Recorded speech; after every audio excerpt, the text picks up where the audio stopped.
A cold wind moved across a silent field where a woman once stood alone before a crowd that had already judged her. No verdict had been spoken, yet her fate was sealed the moment someone whispered the word that destroyed lives in medieval Europe: witch. The word that stripped people of their name, their rights, their humanity. A word that placed them beneath the law, beyond mercy, and outside the protection of the living. You're watching Dark Inquest History. Subscribe to uncover more of the past the world tried to bury. This is the story of what happened inside the courts that claimed to defend order, but instead created fear. This is the truth behind the title.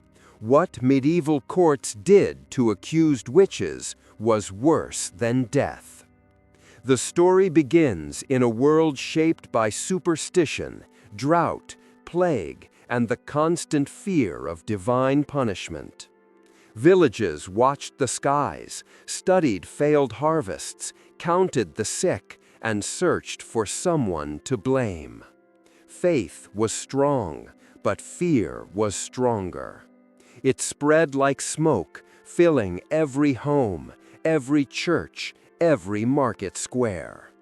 Across Europe, from the 13th century to the early modern era, a new idea grew inside legal systems.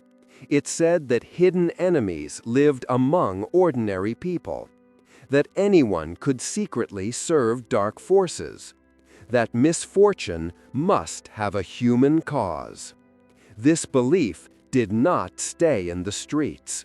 It entered the courtroom. Judges, clerics, and local officials created a process that looked lawful, but acted like a trap. Once accused, a person stepped onto a path that few returned from. The accused had no chance to defend themselves. Their silence was evidence. Their fear was guilt. Their past was rewritten. Their neighbors' rumors became official testimony. The courts claimed they were protecting society, but they were building fear inside the very systems meant to keep order. They demanded names. They demanded confessions. They demanded a world without doubt, even when doubt was the only truth. At the center of these events were ordinary people: farmers, widows, midwives, woodcutters, men and women with little power, people whose lives were simple until the day suspicion touched them. They became symbols of unseen enemies. They became the answer to questions no one could solve. The conflict grew from old beliefs that some individuals could curse crops, poison wells, or call storms. When livestock died, when a child fell ill, when a neighbor felt envy or anger, suspicion grew. Medieval courts turned these fears into legal claims. They wrote them down. They recorded them. They made them real through ink, seals, and signatures. The first escalation came when courts allowed evidence built on rumors. A single complaint from a hostile neighbor became official. A look, a quarrel, a failed loan, or an old argument could be presented as signs of hidden evil. Judges accepted these claims because they feared being wrong. Better to punish the innocent, they believed, than allow a threat to grow. The second escalation came when courts demanded no physical proof. Misfortune was the proof. Illness was the proof. A storm was the proof. A nightmare was the proof. And when no evidence existed, the courts insisted that the accused were hiding it. Silence was guilt. Tears were guilt.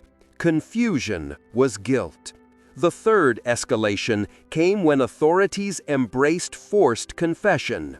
Medieval law allowed pressure to reveal the truth when the accused denied the charges.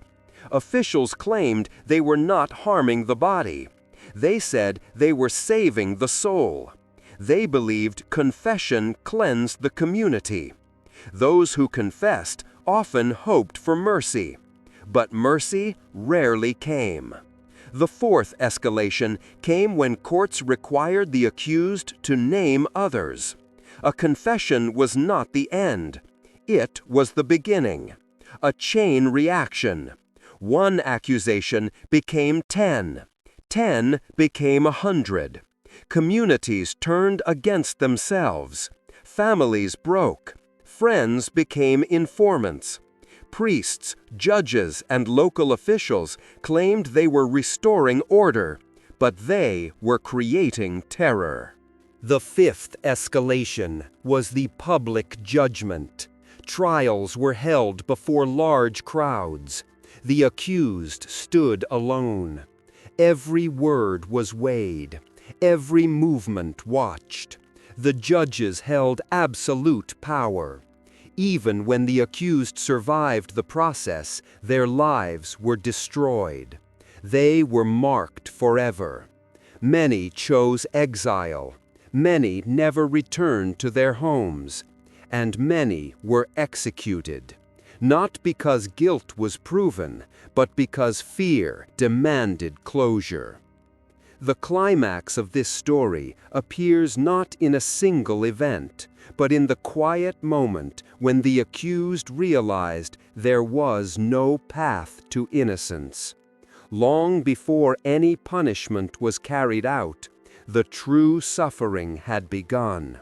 A person stripped of dignity, a life rewritten, a future erased.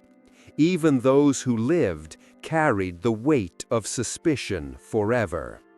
The aftermath of these courts echoed across centuries. Entire communities learned to fear their neighbors. Old records show how arbitrary these trials were, how weak the evidence, how desperate the officials, how ordinary the victims. Modern historians uncovered thousands of names, but many were lost to time. Their stories survive only through fragments of court documents and fading traces in old archives. History remembers these courts not as defenders of justice, but as instruments of fear. They show how belief, law, and power can merge into something far more destructive than any single act of violence. The courts claimed they were protecting society from evil. In truth, they created suffering worse than death long before any sentence was carried out. The memory of those who suffered stands as a warning, a reminder of the danger that comes when fear becomes law, when accusation replaces evidence, and when people allow suspicion to guide judgment. This has been Dark Inquest History. Subscribe for the next descent into the past.